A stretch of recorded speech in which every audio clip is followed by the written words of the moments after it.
Hey guys! Welcome to my travel vlog and today we're going to Cebu. Sa vlog na to, ipapakita ko sa inyo lahat ng expenses namin, so if you're looking for sample budget and itinerary, then keep on watching this.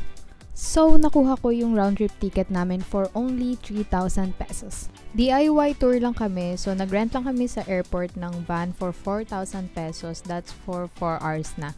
Then, first stop namin is Silex. Dumating kami sa Cebu ng mga 7 AM kasi nag-book ako na maaga para pagdating morning pa masulit namin yung day tour namin. And next naman is Sirao Garden. 1 hour and 30 minutes or 2 hours away to from airport. Depende sa traffic and sa nagda-drive.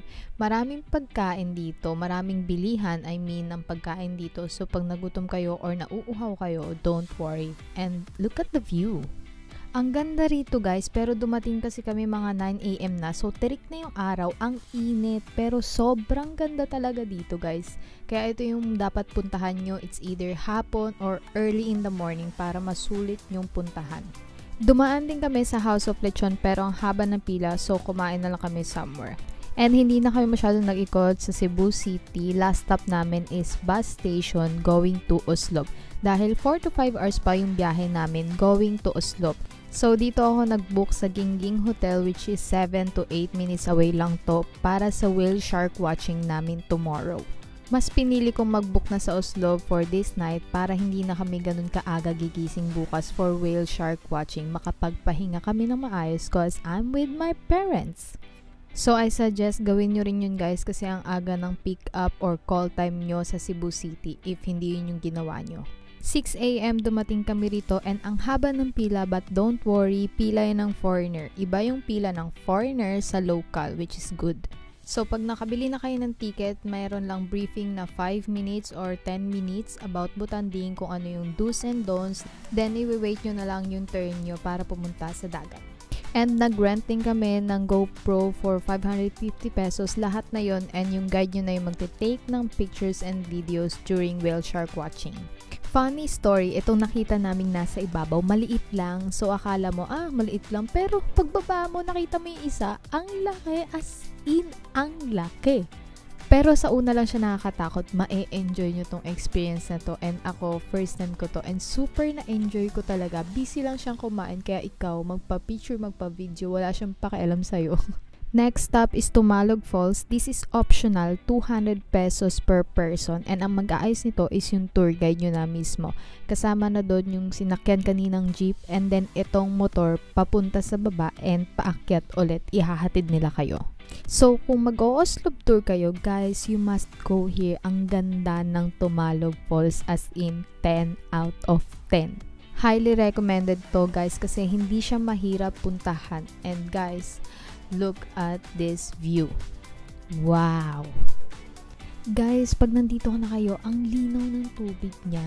Ang ganda ng ambience dito guys, legit, as in powdery blue yung water, tapos para kayong nasa Avatar movie, as in hindi ako nagjo-joke, as in 100% breathtaking yung itsura ng falls na to. For a minute, nakatitig lang ako kasi ang ganda niya, and bonus na sa amin yung onti lang yung tao na nagpunta kami. Next is Sumilon Island Sandbar, and bago kami sumakay ng boat, sabi is mag-order na kami para mamaya pagbalik namin after island hopping, luto na yung lunch namin. Which is tama siya guys, kasi pagbalik nyo after island hopping, gutom na talaga kayo. Kasi itong island hopping na to guys, almost 30 minutes kayong nasa boat bago makarating dun sa Sumilon Island. And don't forget na mag-sunscreen kasi ang init talaga dito guys, kailangan nyo yun. And we're here sa Sumilon Island Sandbar. White sand, kung white sand dito sa Sumilon, ang ganda ng tubig, nakikita nyo naman yan. Pero ayun nga lang, mainit, kaya mag-sunscreen kayo and mag-shades para di nakakunot yung noon. Then nag-lunch na kami, tapos bumalik na ng Cebu City. May iba pang dinaanan pero hindi ko na na-videohan kasi hindi na ako bumaba. So for this night, nag-book ako sa Cozy Cabin. This is 600 pesos per night lang, ang mura, and this is 5 minutes away lang from the airport. Sulit yung stay namin dito guys kasi hindi namin kailangan magmadali para magpunta sa airport.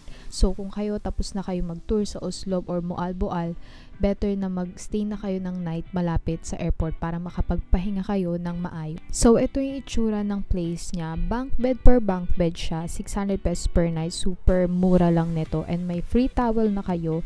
And then, may saksakan na kayong sarili. May ilaw na din kayong sarili. Ayan. Super cozy ng place na to, guys. And ang mura.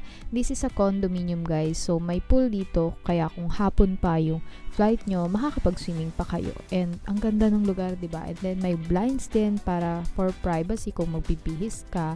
Meron silang FB page, pwedeng doon na kayo mag-book mismo ng accommodation dito. Perfect to sa mga magbabarkada or family na naghahanap ng murang staycation. And ito naman yung view ng deck nyo. Ayan. Air condition na rin yung buong room, so don't worry. And good thing na dito kami nagstay kasi hindi kami naghahabol para sa flight namin dahil maaga yung flight namin. And ito naman yung pag nasa taas kayo, ito yung view, kita yung baba.